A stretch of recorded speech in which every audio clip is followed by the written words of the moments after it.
selalu sehat dan juga bahagia. Oke, pagi ini saya akan mengajar kelas 12 keperawatan dengan program keahlian asisten keperawatan, di mana hari ini akan saya ajar adalah kelas 12 keperawatan 1 dengan kelompok A. Nah, di sini kelompok A itu mereka berjumlah sekitar 9 sampai dengan 10 anak. Nah, kemudian hari ini kita akan belajar tentang materi di kelas KDTK, keterampilan dasar tindakan keperawatan untuk kelas 12. Nah, materi untuk kali ini adalah pengenalan alat-alat medis yang ada di lab keperawatan. Nah, sebelumnya saya mengucapkan terima kasih untuk teman-teman yang telah mendukung channel YouTube saya dan menjadikan referensi YouTube saya untuk menambah ilmu pengetahuan teman-teman semua. Dan kemudian bagi yang belum mendukung, jangan lupa like, komen, subscribe, dan berikan komentar-komentar positif. Oke, terima kasih. Nah, dari sini teman-teman bisa lihat di sini adalah siswa saya. Jadi mereka ini praktek. Kita prakteknya karena dalam situasi COVID, jadi sesuai juknis. Nah, kita prakteknya hanya 4 jam dengan sistem rollingan 2 jam mereka akan rolling. Jadi kelompok keperawatan kelas 12 keperawatan 1 kelompok A nanti 2 jam, di situ mereka akan rolling dengan kelas 12 keperawatan 1 kelompok B, di mana dalam satu kelas kita akan bagi. Jadi kalau misalnya ya dalam satu kelas 20 siswa, jadi nomor urut 1 sampai dengan 10 adalah kelompok A, nomor 11 sampai dengan 20 di absen adalah kelompok B. Jadi mereka belajarnya seperti ini, tetap pakai masker.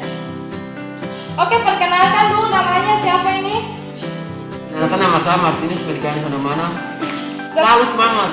Oke. Perkenalkan, nama saya Dina Wulandari, kelas 12 asisten keperawatan 1. Teman, perkenalkan saya dengan Cahyadi Ayu Wulandari Letsoin, saya dari kelas 12 keperawatan 1. Ika Puspitasari, saya dari 12 keperawatan 1. Halo teman-teman, perkenalkan nama saya Ina Oktaviana dari 12 keperawatan 1. Halo teman-teman, perkenalkan nama saya Anka Putri dari. Perkenalkan nama saya Diana Telanda, kelas 12 keperawatan 1. Selalu semangat. Saya Norberta Sundapati dari 12 keperawatan 1. Perkenalkan nama saya Juliana Rudeta Naima dari kelas 12 asisten keperawatan 1. SMK bisa, SMK hebat bisa. Oke teman-teman semua, tadi udah kenalan sama siswa saya kan. Nah, mereka ini selalu semangat belajar dengan segala keterbatasan, dengan situasi apapun. Nah, kemudian mereka belajarnya juga tetap sesuai memakai APD sesuai dengan standar tim COVID. Nah, sekarang kita masuk di materi pelajaran KDTK pengenalan alat medis. Oke. Nah, nanti di sini ada siswa saya, Ayu. Dia itu akan menyebutkan alat-alat apa yang ada. Nanti saya akan menunjukkan alat-alatnya. Oke, kita mulai saja. Nomor 1, kantong infus. Oke, kantong infus. Ini adalah kantong infus ya.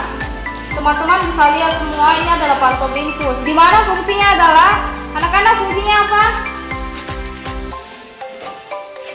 Untuk memasang infus. Oke, jadi kantong infus itu fungsinya adalah sebagai bahan praktek kita pemasangan infus. Jadi sebelum ke pasien kita praktek di kantong dulu. Jadi misalnya kalau ada yang salah-salah atau apa, kita bisa meminimalisir. Namanya praktek kan pasti kan ada yang awal-awalnya pasti kan ada yang salah dan sebagainya. Itu tidak apa-apa, itu wajar. Kantong perawatan luka. Ini adalah kantong perawatan luka. Kantong perawatan luka fungsinya untuk apa? Untuk sebagai contoh untuk kita nanti bahan praktek. Jadi sebelum ke luka yang benar, luka yang asli, kita praktek dulu di kantong perawatan luka. Oke, good. Berikutnya Rangka manusia. Oke, rangka manusia itu yang ini ya. Rangka manusia adalah sebagai bahan praktek anatomi untuk belajar angka tubuh manusia secara keseluruhan. Oke. Korentang. Nah, korentang ini fungsi korentang apa? Untuk memegang atau mengambil alat steril. Oke, untuk memegang mengambil alat steril berikut. Back atau bengkok. Oke, ini adalah nirback atau bengkok. Tapi ini yang bahan stainless ya. Ada juga yang bahan plastik. Tapi yang kita punya adalah stainless. Dia berguna untuk apa? Berfungsi Oke, untuk tempat sampah medis sementara, dan dia juga bisa ditaruh alat-alat steril. Tapi dia juga harus disterilkan dulu. Oke, berikut Bak instrumen. Oke, bak instrumen yang ini ya. Bak instrumen berfungsi untuk untuk menyimpan alat-alat steril, tapi dia juga harus bersifat steril atau dia harus disterilkan terlebih dahulu. Paham? Pinset anatomi.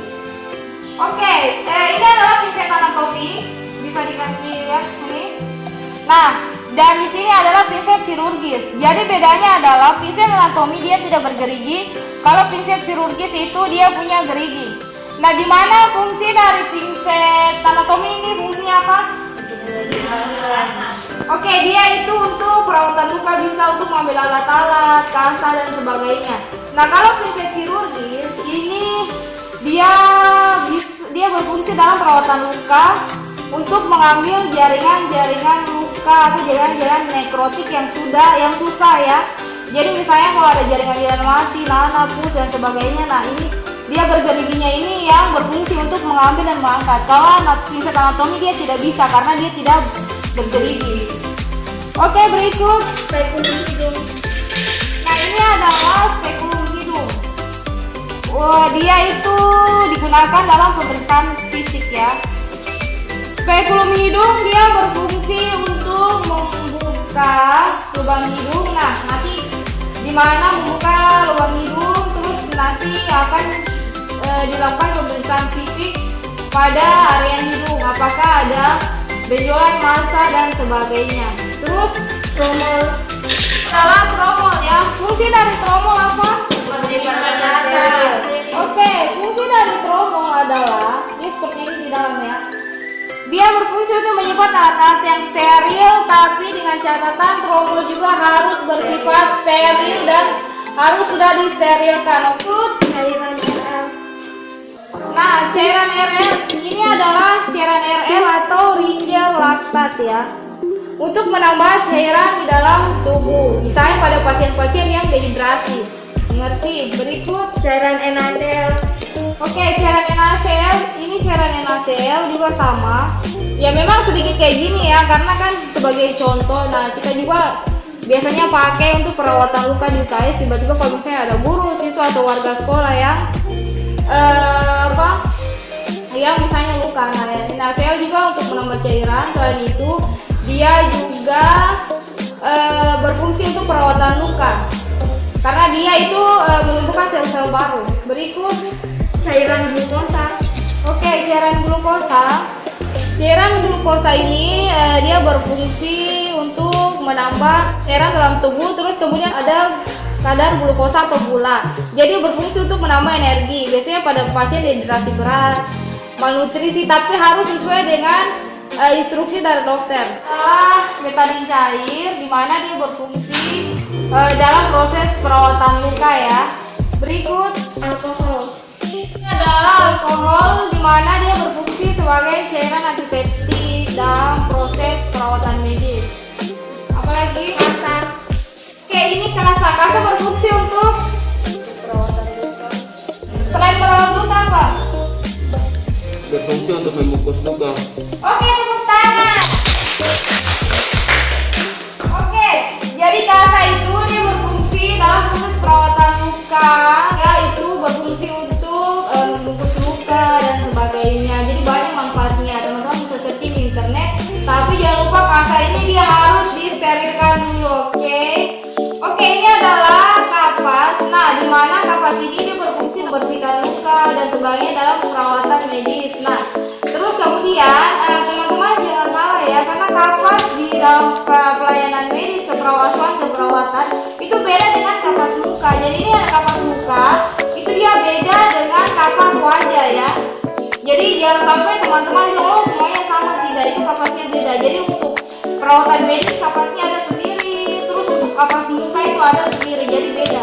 Yang kita pakai adalah kapas seperti ini ya. Jadi dia berfungsi dalam proses perawatan luka untuk membersihkan dan sebagainya. Atau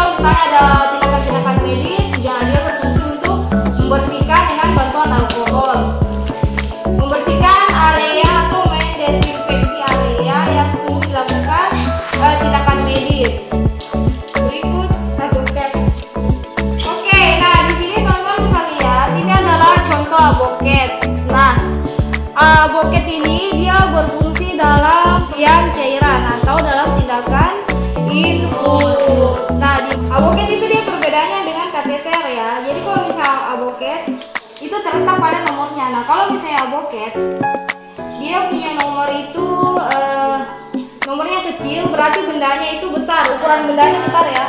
Kalau misalnya kateter, bendanya itu nomornya misalnya nomor kecil, berarti bendanya akan kecil. Paham kan sih?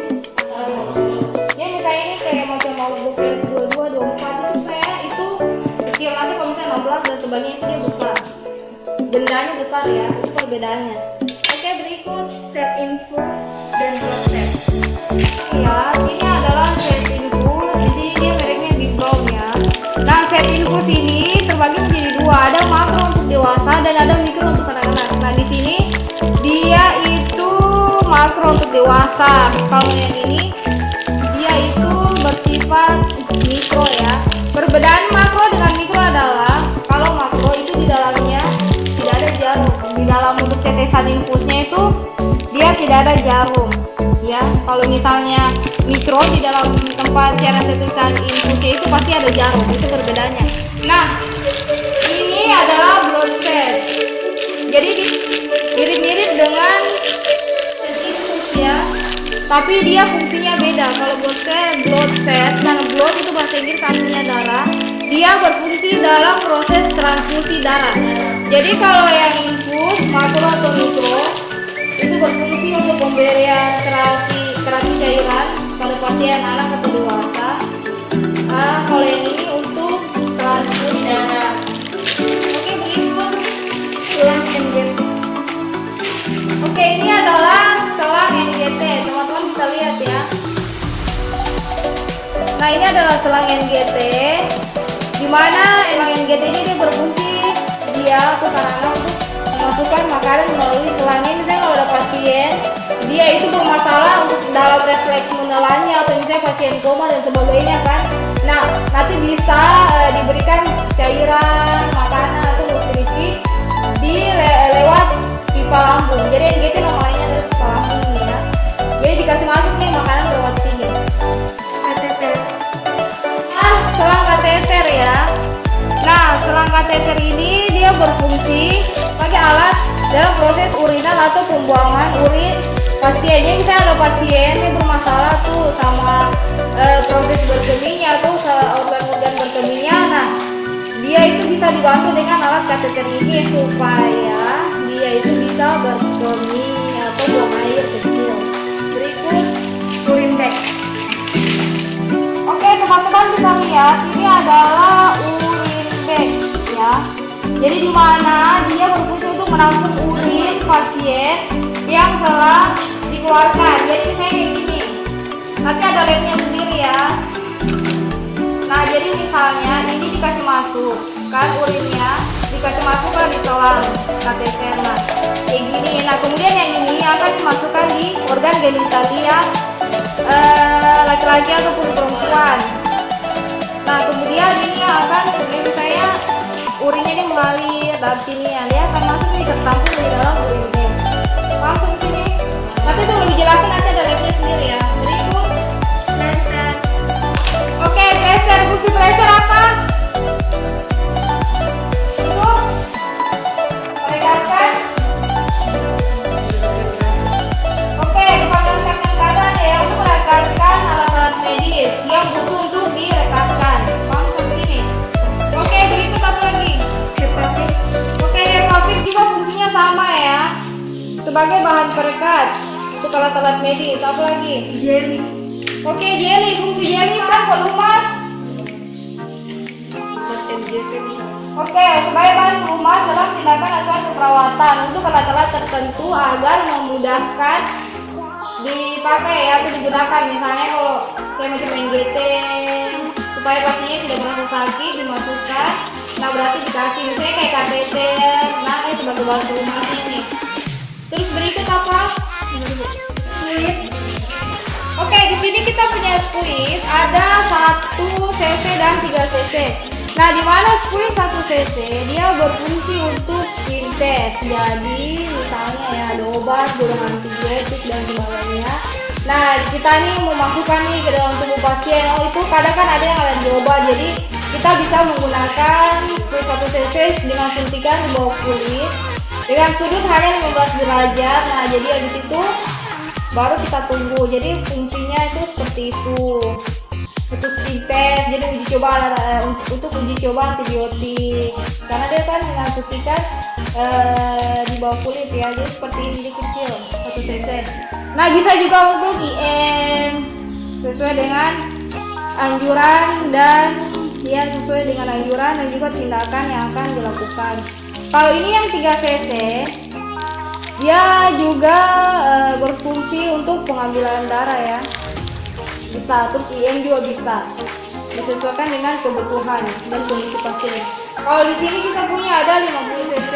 50 cc ini dia bisa berfungsi untuk dalam tindakan formalin, misalnya pada mayat, nah disatukan. Nah terus kemudian dia juga bisa berfungsi, selain untuk berfungsi injeksi formalin pada mayat, bisa juga untuk masukkan makanan atau nutrisi dalam gitu. Berikut lagi. Itu apa? Untuk menggantung cairan infus. Oke, bentar, tepuk tangan. Jadi untuk menggantung cairan infus ya. Jadi biar pasiennya tidak kesulitan mau kemana-mana dan sebagainya. Nah kemudian berikut apa lagi? Troli. Nah ini namanya troli. Troli itu fungsinya untuk apa? Oke, troli fungsinya adalah untuk menaruh alat-alat medis. Oke, sekarang. Jadi untuk memudahkan kita tenaga medis untuk melakukan perawatan. Jadi alat-alat bukan kita bawa, kita tenteng. Itu tidak seperti itu ya. Nanti ada alat yang steril dia malah berubah jadi dia tidak steril karena kotor. Nah inilah fungsinya dari troli. Berikut standar Wascom. Oke, ini namanya standar Wascom ya. Jadi mirip-mirip kayak troli. Fungsinya untuk apa? Jadi kayak gini. Nanti Wascomnya dikasih kayak gini ya. Nah standar Wascom berfungsi untuk menaruh bas dalam tindakan personal hygiene. Nah, dalam tindakan personal hygiene atau perawatan tubuh pasien ya, dari mandi, cuci rambut dan sebagainya. Oke, berikut pispot BAB dan BAK. Oke, ini ada 2 pispot, ada 2 model ya untuk pasien diabetes atau BAK. Tergantung kita sesuaikan nih pasiennya nyamannya mau yang mana, dia dewasa atau anak-anak ya. Jadi seperti ini, ada 2 yang kayak gini ya. Nah tapi ini plastik, ada juga yang stainlessnya. Oke, berikut pispot urinal pria dan pispot urinal wanita. Oke, pispot di sini ada 2. Urinal itu maksudnya untuk membantu pasien berkemih atau buang air kecil. Nah di sini ada 2 nih. Nah ini untuk pria kayak gini, teman-teman bisa lihat. Nah di sini untuk wanita. Jadi sesuai dengan bentuk V atau vagina ya. Nah, jadi jangan salah, ini untuk pria, pispot urinal, ini untuk wanita. Jadi kayak gini ya. Oke, berikut botol cebok. Nah, botol cebok ya, teman-teman bisa lihat dia berfungsi kalau misalnya pasien sudah berkemih atau buang air. Nah, bisa ditaruh air hangat atau air biasa. Nah, untuk pasien cebok ya. Berikut perlak. Oke, ini ada perlak di sini. Fungsi perlak apa?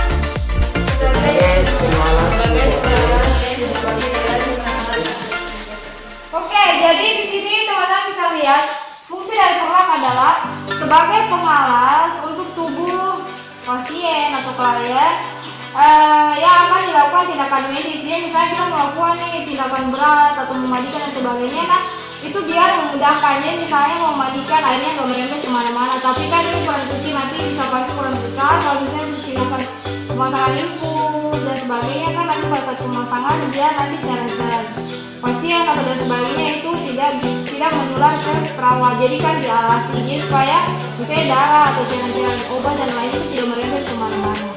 Nanti bisa terjadi infeksi nosokomia atau infeksi silang antara petugas kesehatan dengan pasien atau misalnya yang satu ruangan dengan pasien dan sebagainya. Jadi untuk mencegah itu kita pakai perlat sebagai alat untuk mengalas. Oke, berikut stiklaken.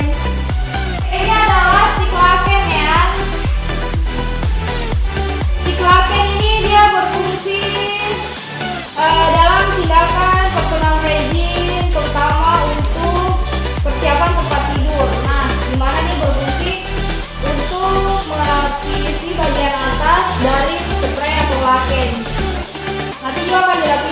perlahan. Jadi supaya ada beberapa tingkatan supaya nanti bisa cairan tubuh pasien. Nah itu cairan tubuhnya kan ada yang pasien kan misalnya derita penyakit menular. Nah itu kan nanti biar bisa mencegah cairan tubuh dan sebagainya yang bersifat menular itu tidak mengenai perawat atau petugas medis yang lainnya dan atau pasien yang satu ruangan dengan dia. Oke, berikut linen. Linen atau laken, dia nama lainnya itu adalah spray. Oke, berikut handphone. Nah, handphone di sini kita terbagi menjadi dua. Ini adalah handphone bersih. Dia bersifat bersih, tapi tidak steril ya. Nah, terus kemudian di sini ada handphone steril. Nah, di mana handphone ini dia berfungsi sama-sama untuk sebagai APD atau alat pelindung diri. Jadi kita sesuaikan nanti tindakannya, yang mau tindakan bersih atau mau tindakan tapi yang untuk pakai handphone bersih saja, atau dengan tindakan berat tapi yang harus pakai handphone steril, atau juga dengan tindakan kombinasi atau dengan melakukan tindakan tapi dengan kombinasi handphone bersih atau dengan handphone steril. Jadi sekali lagi handphone bersih dia itu bersifat bersih aja, dia tidak steril. Tapi kalau handphone yang steril dia bersifat bersih dan dia juga bersifat steril. Oke, berikut. Oke, teman-teman bisa lihat di sini adalah apron atau celemek ya. Nah, jadi dia berfungsi untuk apa celemek? Sebagai bahan pelindung. Sebagai bahan pelindung. Oke, benar. Jadi sebagai bahan pelindung tubuh bagian depan. Jadi untuk dalam tindakan perawatan medis, asuhan keperawatan ke pasien ini kita melakukan tindakan-tindakan berat, operasi dan sebagainya, atau misalnya tindakan personal hygiene biar tidak terkontaminasi dengan cairan tubuh pasien ya. Jadi cara pakainya kayak gini. Ini kebesarannya. Jadi habis itu kita ikat di bagian belakang ini ya. Yang mirip-mirip ini ya, tukang potong daging. Iya. Oke. Berikut sikat kuku. Oke, teman-teman bisa lihat ini adalah sikat kuku. Sikat kuku berfungsi untuk Membersihkan kuku dalam tindakan asuhan perawatan personal hygiene. Oke, tepuk tangan. Jadi sikat kuku ini dia berfungsi untuk membersihkan kuku dalam tindakan asuhan keperawatan atau personal hygiene ya. Oke, jadi pasien harus sehat dan sebagainya, harus bersih. Nah, terus kemudian handuk. Oke. Handuk berfungsi untuk ini handuk ya. Handuk dia berfungsi untuk apa? Untuk mengeringkan badan pasien sehabis tindakan asuhan perawatan personal hygiene. Oke, tepuk tangan. Jadi fungsi handuk adalah untuk mengeringkan tubuh pasien sehabis dilakukan tindakan personal hygiene. Misalnya ada rambutnya basah, tubuhnya lain yang basah, sudah dimandikan atau dikeramas. Nah, ini fungsi handuk untuk mengeringkan. Oke, berikut apa lagi? Keranjang pakaian. Oke, di sini. Oke, ini teman-teman bisa lihat ini adalah keranjang pakaian. Fungsi keranjang pakaian adalah Untuk kenalan kotor. Oke, tepuk tangan. Jadi fungsi dari keranjang pakaian adalah untuk menampung pakaian pasien yang kotor, ya. Misalnya pakaian pasien nih kita udah ganti kan. Nah, otomatis dia kan udah pakai pakaian baru atau bersih kan. Nah, nanti pakaian kotornya kita taruh nih di sini. Oke, berikut wastafel. Fungsi dari wastafel adalah untuk membersihkan tubuh pasien dan menggosok tubuh pasien. Misalnya kalau dalam tindakan dilakukan personal hygiene atau memandikan tubuh pasien. Jadi misalnya kita mandi kan tidak mungkin tuh kita gosok itu kan biasanya kan sakit. Jadi kita pakai wastafel, dilap pelan-pelan, terus bisa ditaruh tabung, digosok biar kotoran-kotorannya keluar. Oke, berikut apa lagi? Selimut pasien. Selimut pasien ya. Jadi dia blaster kayak begini. Oke, anak-anak, fungsi dari selimut pasien apa? Untuk melindungi tubuh pasien supaya pasien tetap merasa hangat dan aman. Oke, berikut apa lagi? Bakis stainless. Bakis stainless. Nah, ini bakis stainless ini ya.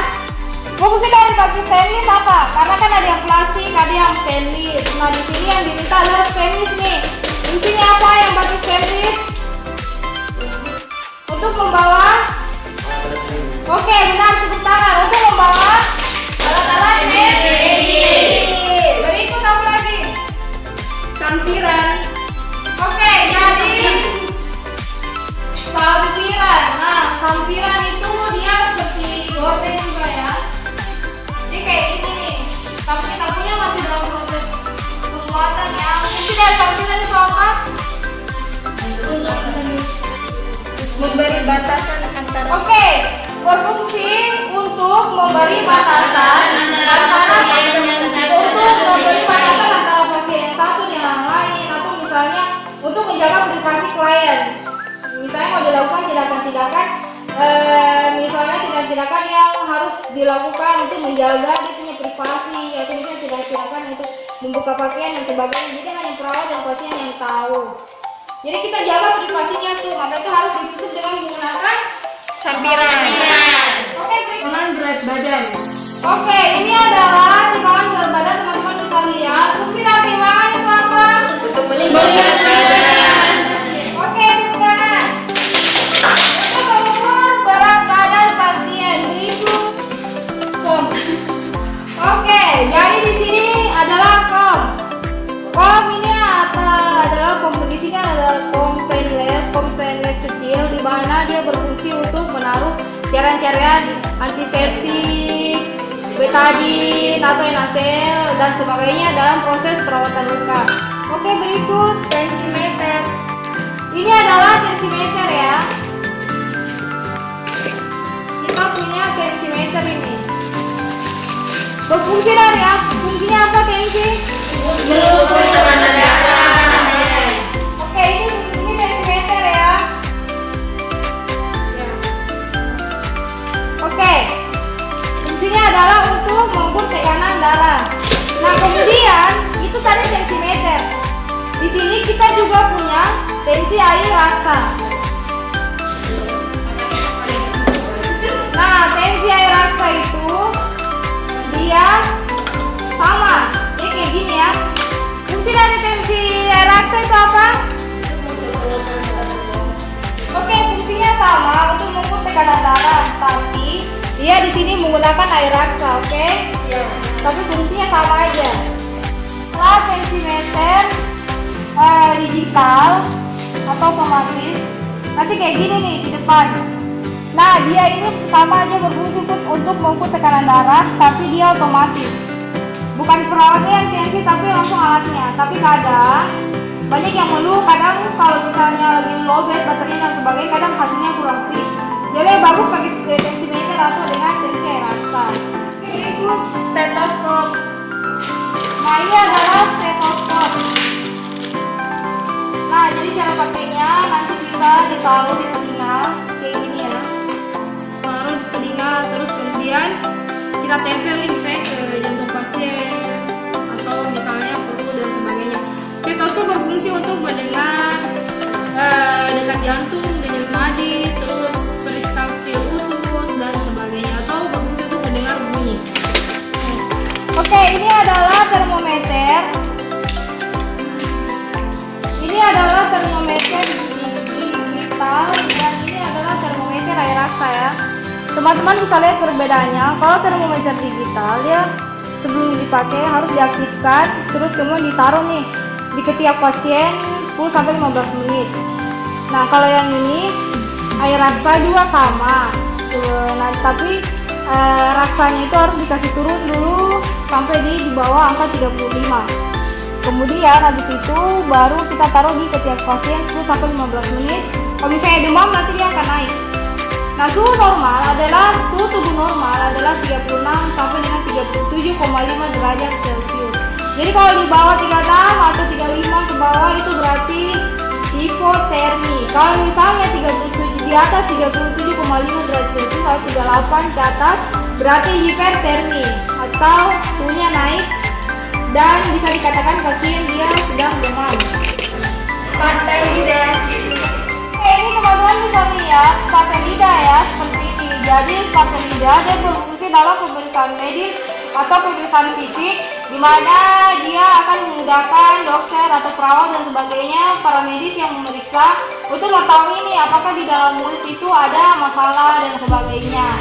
Oke, berikut Paru patella.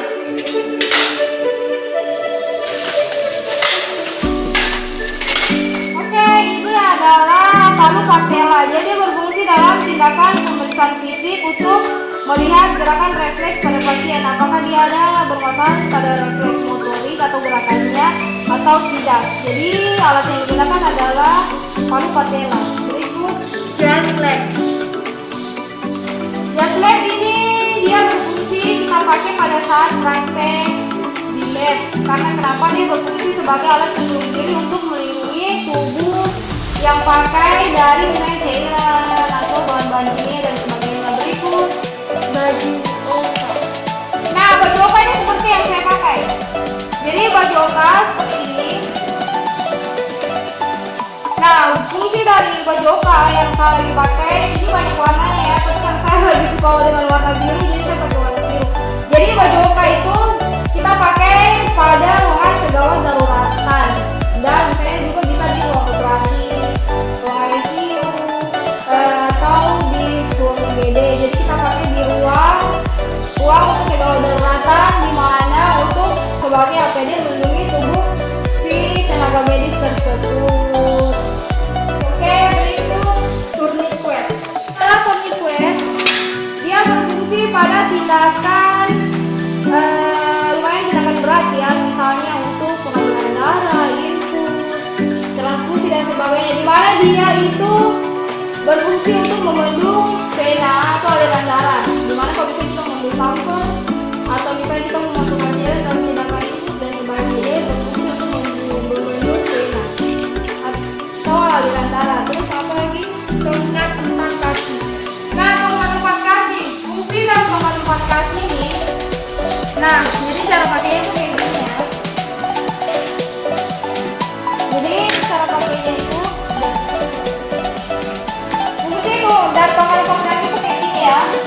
Nah, dia memudahkan pasien yang mengalami masalah pada ekstremitas bawah atau pada kakinya, tungkai kakinya dan sebagainya, misalnya susah jalan pada pasien stroke, obesitas yang berlebihan atau kegemukan yang berlebihan dan sebagainya.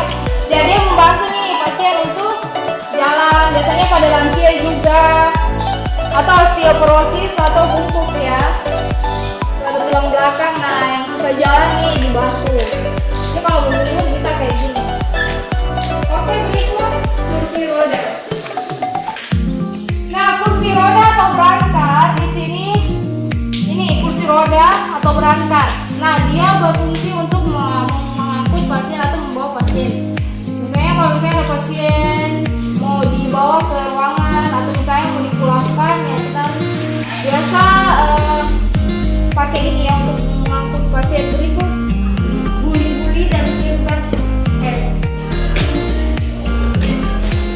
teman-teman bisa lihat, ini ada dua nih ya.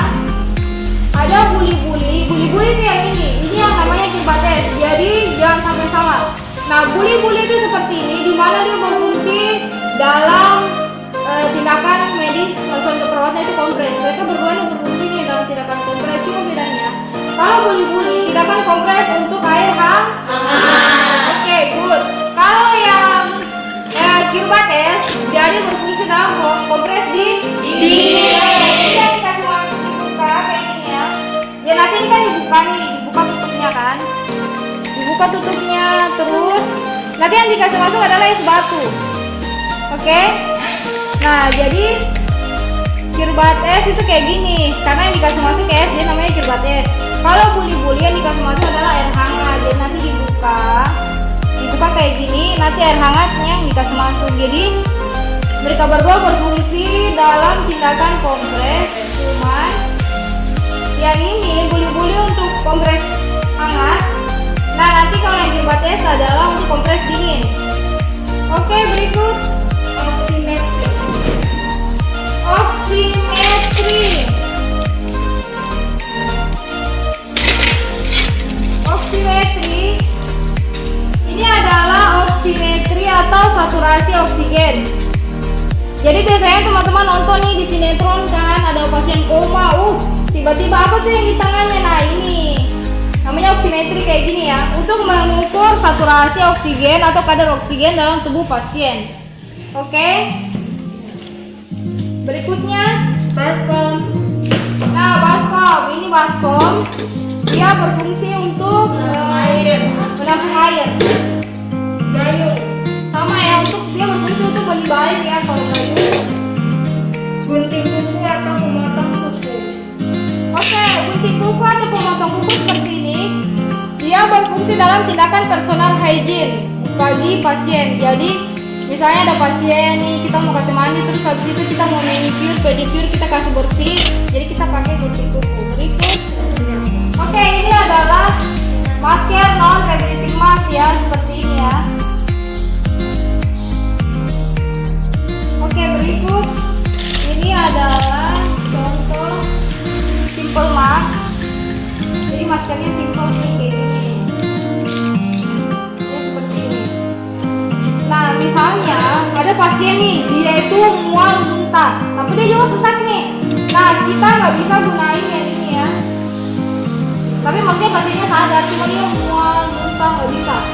Karena nanti untuk ada suntiknya ya, jadi menghalangi pasien untuk mual atau muntah. Nah, jadi kita biasa pakai ini, pakainya kanula nasal. Nasal itu kan artinya hidung. Jadi kanula itu adalah selang oksigen.